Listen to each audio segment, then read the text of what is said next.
disputas atravessam fronteiras. Questões pessoais, familiares ou comerciais podem ser afetadas pelas diferenças que existem entre os sistemas jurídicos dos países envolvidos.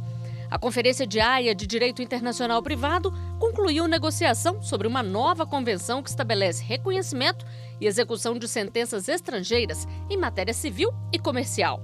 Este é o mais novo instrumento de regulação de disputas transnacionais e é também o tema do debate entre Marina Zarur, mestre em Direito Internacional, Boni Soares, advogado da União, e a consultora jurídica da TV Justiça, Gisele Reis. E nós contamos hoje com a presença de dois convidados especialistas no tema. A Marina fez mestrado na Holanda sobre homologação de sentença estrangeira. Boni representou o Brasil nessa última convenção de Haia sobre sentenças estrangeiras. E eu gostaria de começar agradecendo a presença de vocês aqui no programa e perguntando quais são os principais motivos que geram esses conflitos transnacionais.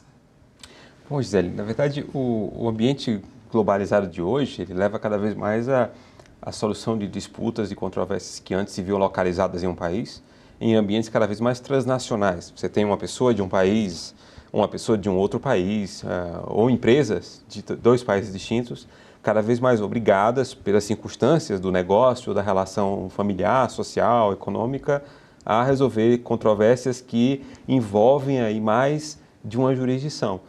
E é esse o contexto em que se coloca essa convenção, como um mecanismo que pretende melhorar um ambiente social, econômico, um ambiente de negócios, para que empresas, investidores, trabalhadores, consumidores possam resolver suas controvérsias que se relacionam a mais de um país de uma maneira eficiente, de uma maneira satisfatória para todos os envolvidos. A gente pode dizer, Marina, que essa convenção, ela, de certa forma, é um marco para o direito internacional privado? Com certeza. Até o momento, existe uma certa dificuldade de se reconhecer sentenças estrangeiras em certos países e, ao contrário das arbitrais, porque tem a Convenção de Nova York, então eu creio que essa nova convenção, ela surge como o equivalente para a Convenção de Nova York para as sentenças nacionais, né, emitidas pelos próprios países, pelas cortes nacionais. Então, realmente é um marco para o ambiente internacional. Boni, essas discussões, né, que acabaram resultando nessa convenção, queria que você falasse um pouquinho para a gente, esse processo histórico, né? Desde quando se discute essa questão e qual é o impacto que nós vamos ter a partir dela? Olha, o processo histórico de negociação desse tratado ele é curioso, ele é conhecido como o mais longo na história do direito internacional privado.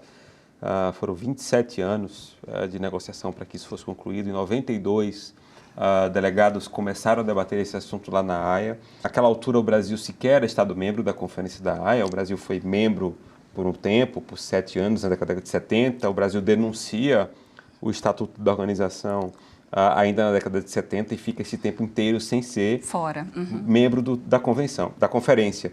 E os países, então, iniciam esse debate em 92, o Brasil não estava lá. Esse trabalho, ele vai com algum avanço até 2003, 2005, é concluído um primeiro tratado de um pacote de facilitação de acesso à justiça em litígios transnacionais, que é a Convenção de Eleição de Foro, e o processo, então, é suspenso. Em 2012, o tema volta. Naquela altura, o Brasil já era parte novamente da conferência, e aí o Brasil se insere nas negociações em 2012, como os demais, que passam a se envolver novamente, ou pela primeira vez, até que agora a gente conclui essa negociação. O que fica agora é um instrumento possível. Como qualquer negociação internacional, nós temos ali a solução que não é a melhor para cada um individualmente, mas é a possível para o conjunto de delegados que negociaram o tratado. Então, cada delegação abriu mão de algo, preservou seus interesses nacionais, dos quais, né, nem nós, nem nenhuma outra delegação costuma abrir mão, para que a gente tivesse ali o tratado do consenso, do acordo possível em meio a diversas visões jurídicas. São muitos distintas. interesses para administrar, né? São muitos. E são envolve muitos também, interesses. além dessa questão, né, do direito interno, também da questão da segurança jurídica, porque isso, de certa forma, pode impulsionar ou não o comércio internacional. Está intimamente ligado, né? Quando se trata de execução de sentença estrangeira, a gente precisa pensar em vários aspectos, porque, diante dessa globalização mesmo, nós temos aí as relações no âmbito familiar, no âmbito trabalhista, no âmbito comercial, elas acabam indo para além das fronteiras, né? Certeza. E aí eu acho interessante também isso que o Boni falou, que os países abrem mão um pouco dos interesses e tentam se ajustar para chegar a um consenso, que no final a convenção exclui algumas negociações que não vão ser incluídas nela, como, por exemplo, a de propriedade intelectual, que o Brasil, se não me engano, acho que o senhor pode falar um pouco melhor, que o Brasil estava tentando, mas por interesse de outros foi negociado e se excluiu da convenção. Então, eu acho que dessa forma que torna possível, né?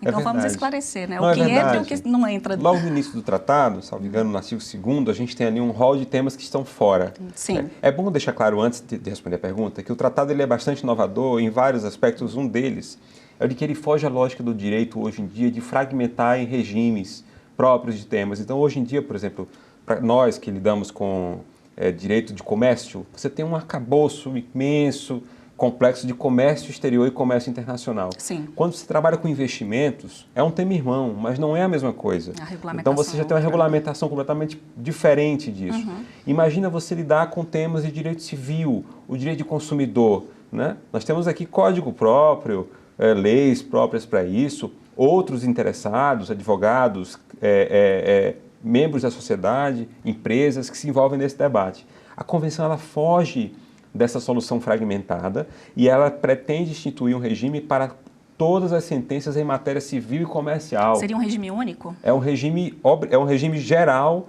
para as sentenças desses assuntos. Ficam fora o quê? Direito penal, Sim. sentenças criminais, que não vão estar sujeitas a esse regime, sentenças em matéria tributária ou decisões administrativas. Só circulam ali sentenças judiciais propriamente ditas. Né? E aí, respondendo ao ponto, você tem uma exclusão de algumas coisas. Tudo que é civil comercial está dentro, com exceção do que está fora explicitamente. Certo. Um dos temas é a propriedade intelectual. Apesar da posição brasileira, como Marina bem lembrou, e de alguns outros países que queriam inserir ali um mecanismo de circulação das sentenças em propriedade intelectual, alguns países manifestaram muito óbice e um obstáculo, ao final, insuperável para a aceitação desse assunto, da aceitação desse tema como inserido no âmbito de aplicação do tratado. Pegando a experiência da Marina, o que a gente pode dizer de diferencial do que acontecia antes em relação a essa solução de conflitos transnacionais e o que podemos esperar a partir desta convenção? Um advogado internacionalista, vamos dizer assim, né, que trabalha com essa matéria, ele analisaria, por exemplo, imagina que uma empresa brasileira tem uma sucursal nos Estados Unidos e contrata o frete de um navio com a bandeira da Holanda. Em um primeiro momento, se ele me pede para fazer um contrato, analisar a situação, eu escolheria botar no contrato uma solução por arbitragem. Porque a arbitragem, hoje em dia, ela é mais fácil de se reconhecer a sentença arbitral por causa da Convenção de Nova York. Sendo altamente aceita essa nova convenção e adotada pelos países, vai revolucionar no sentido de que a nossa análise do direito vai ser diferente. Nós começaremos a analisar qual é uma corte talvez mais célere ou mais barata, vamos dizer assim. Análise de custo-benefício, né? Sim, porque hoje em dia, muitas vezes, você passa por toda uma instrução processual no seu país, ou no país que está sendo solucionado, e ao reconhecer ou tentar executar em outro estado, você tem que passar novamente por toda essa instrução. E isso sai mais caro, mais longo e mais complicado. É verdade. O Marina está colocando a visão fantástica da advocacia privada, porque hoje em dia, cada vez mais, a advocacia brasileira é chamada para exercer, junto com as empresas, com os clientes, com famílias, às vezes, um planejamento jurídico e estratégico da vida privada. E prévio, né? Inclusive, né? Prévio, exatamente. O cliente quer saber se deve assinar aquele contrato e ela tem que analisar a situação pensando daqui a 20 anos. Exatamente. Né? Caso esse contrato seja descumprido, como o meu cliente resolverá disputas com o agente exterior, né? E daí vem esse planejamento estratégico da empresa que passa por elementos jurídicos. Sim. A conferência tinha exatamente o objetivo, e os delegados também, de elevar o nível de aceitação e de eficiência dos judiciários nacionais, Certo. que tem diminuído, essa é a verdade. Com a arbitragem, o mecanismo privado de solução de disputas, você tem cada vez mais o recurso a essa instância arbitral, que muitas vezes é cara, Sim, tem um elevado mas custo. é rápida, Sim. em geral, né, para resolver disputas. Os judiciários agora ganharão em eficiência, é o que se espera, com essa padronização de critérios de aceitação de sentenças. Então, nós temos que analisar aí, vamos dizer, 3 aspectos, né? Diante de um conflito transnacional. Qual é a lei que vai ser aplicada, né? Qual é o foro, né? Aonde essa disputa será solucionada? Qual é a lei que será aplicada para a solução desse conflito, já que envolve aí entes de 2 empresas, enfim, integrantes de 2 países diferentes, 2 ou mais países diferentes, e ainda a questão da execução. É por aí mesmo? Exatamente. E hoje em dia é interessante até salientar que no Brasil é mais fácil se reconhecer, né? Que o Brasil tem no artigo 963 do Código de Processo Civil novo um rol de mínimos requisitos que você tem que apresentar e que você tem que cumprir para ser reconhecido. Você tem que entrar junto ao STJ, lá eles fazem essa análise formal, não de mérito. Sim. Só que é muito difícil, às vezes, para o brasileiro reconhecer a sentença em outro país. Então, quem acaba sendo prejudicado são as empresas que aqui conseguem uma sentença. Então, com essa nova convenção, vai ajudar essas empresas. Essas empresas que aqui conseguem, no Brasil, uma sentença e querem reconhecer fora. Porque reconhecer de fora para dentro é mais fácil, hoje em dia. A Marina está tocando num ponto super interessante, que é no que diz respeito à prática, né, da homologação da sentença estrangeira, aos prós e contras que nós temos em relação a isso. Mas agora nós vamos fazer uma pausa, porque o Reflexões volta daqui a pouco, em instantes, discutindo o tema disputas transnacionais.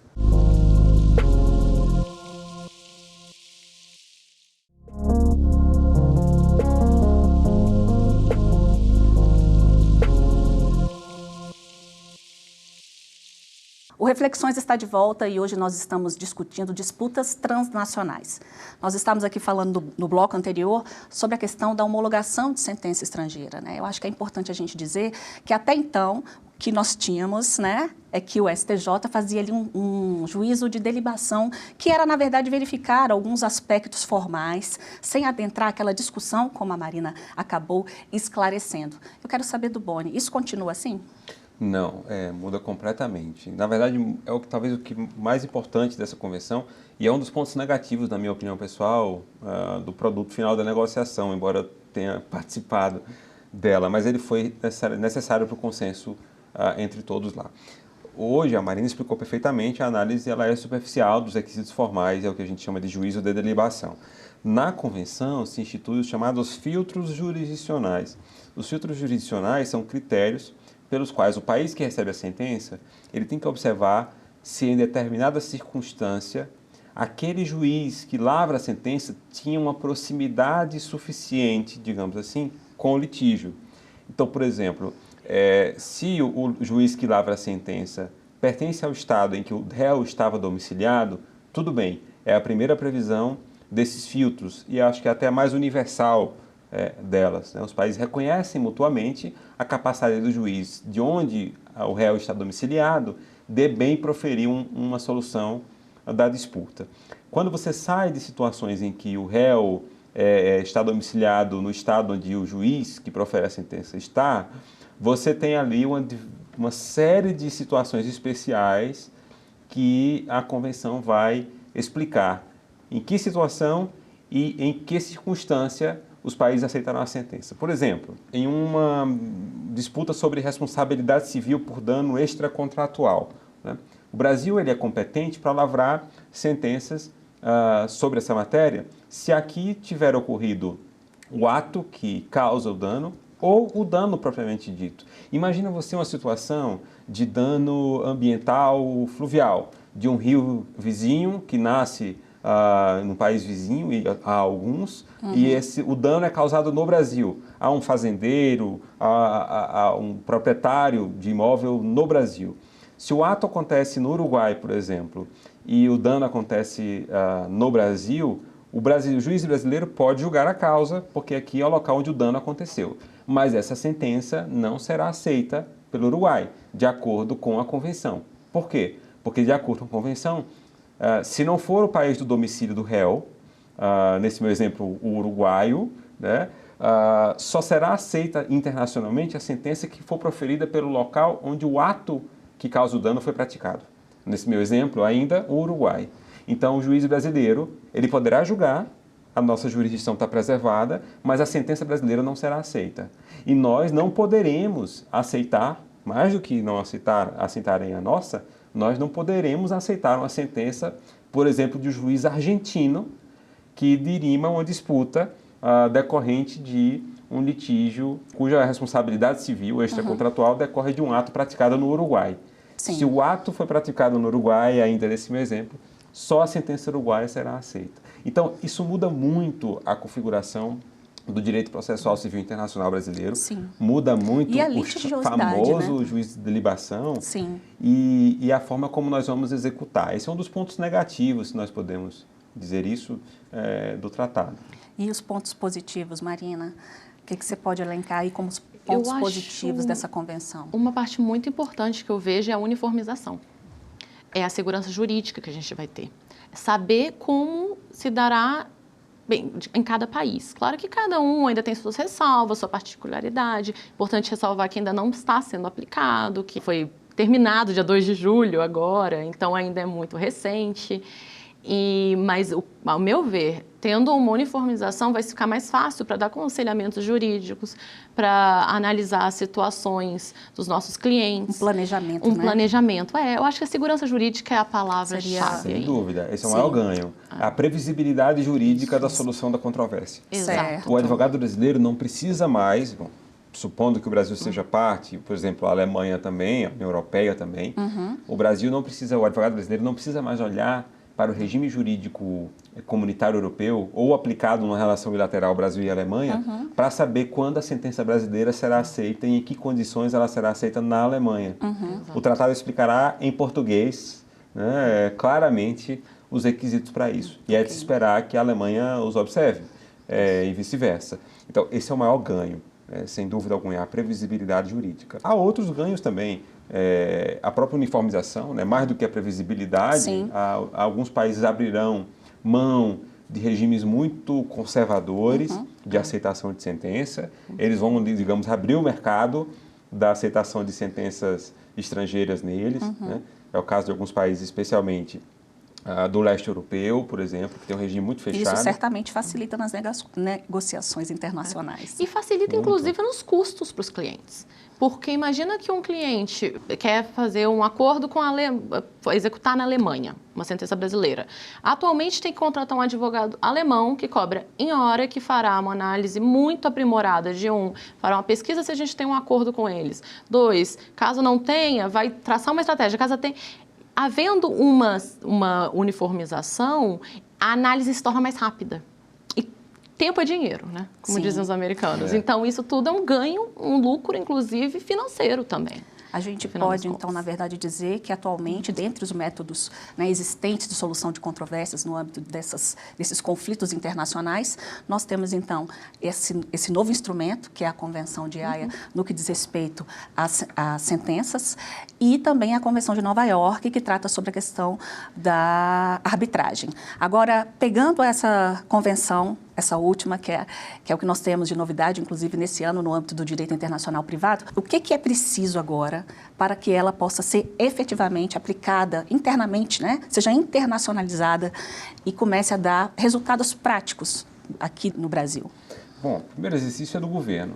O nosso governo fará, certamente, um exercício reflexivo de custo-benefício em ter o Brasil como Estado parte desse tratado. Eu imagino e torço para isso que o governo faça essa reflexão junto com a iniciativa privada, com os interessados, com a sociedade civil, com representantes dos diversos atores interessados, consumidores, trabalhadores, investidores, agentes do comércio transnacional, corporações, as grandes empresas, para que a gente entenda tudo isso, coloca tudo no liquidificador e entende qual é o interesse nacional.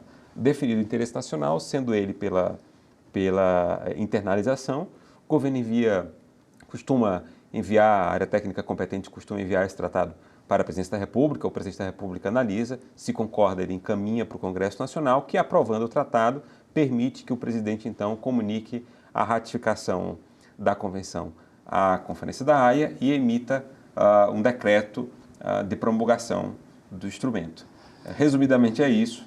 Esses processos, claro, deve demorar um tempo. É bom até que ele leve, porque a gente vai ter tempo de... Amadurecimento, né? Ouvir melhor a Marina, ouvir melhor outros atores desse processo para entender melhor quais são os prós e contras. Nós já temos quantos países que ratificaram o tratado? Temos o Uruguai, que assinou a convenção num ato simbólico, mas bastante aplaudido. No próprio dia da celebração, na cerimônia em 2 de julho, ele estava lá, a embaixadora assinou. Não é uma ratificação propriamente, né? Isso passa por trâmites internos, mas é de se esperar que alguns países se tornem Estado-parte em breve. Sim. Tendo em vista o entusiasmo de alguns delegados na negociação. Agora vem uma outra pergunta, né? Vamos já pensar, tendo um olhar mais à frente. Será preciso alterar nossa legislação processual civil para adequar o que foi discutido àquilo que foi entabulado nesse tratado? Olha, não sei se a Marina fez essa análise mais vagar. É a pergunta de $1 milhão, eu acho. Por quê? Porque do ponto de vista jurídico, eu pessoalmente não vejo grandes mudanças a serem feitas. A grande questão, isso é fundamental ser dito, nós teremos 2 regimes gerais de circulação de sentenças estrangeiras no Brasil, se o Brasil se tornar parte dessa convenção. O primeiro regime é o regime da Convenção da Haia, que é o regime que valerá para os estados que também forem parte dela. Na situação em que a convenção não permita a aceitação de uma sentença, ela própria diz que a sentença poderá ser executada com base na lei nacional de cada país. Isso significa que os CPCs nosso e deles continuarão preservados. Sim. Então, por exemplo, se uma sentença, em determinado exemplo, não pode ser recebida com base na Convenção da Haia e o Brasil mantém o CPC como está, na prática, o interessado vai poder se valer do CPC e executar a sentença aqui da mesma maneira. Né? Resta saber se isso é bom para o interesse nacional ou não.